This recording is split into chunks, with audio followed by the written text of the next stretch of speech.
Hi guys, welcome to my vlog.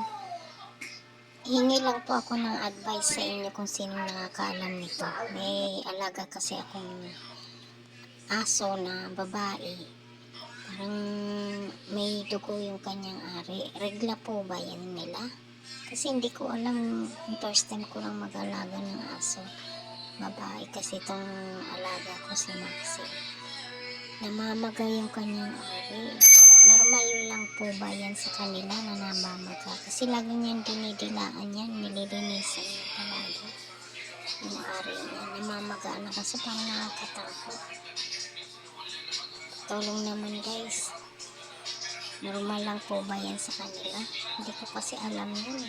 Nakakatakot kasi yung ano niya, yung ari niya parang may ano sa loob. Tapos may dugo, lagi niyang dinidilaan yan, nililinisan niya. Nakakaawa naman ang aking alaga.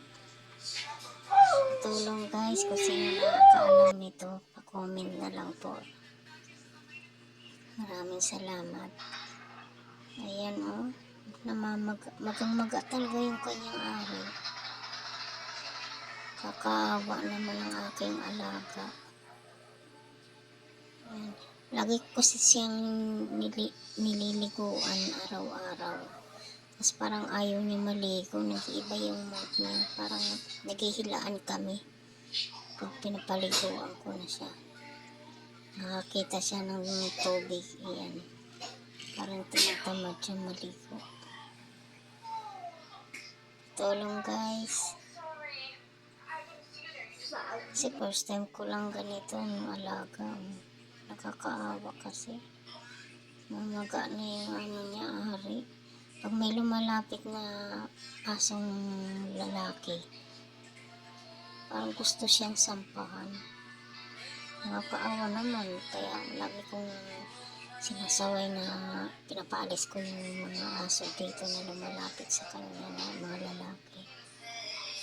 Parang gusto niyang magpasampa. Ay ko kasi bata pa siya, 10 months pa lang yan siya. Wala pa yan siyang 1 taon.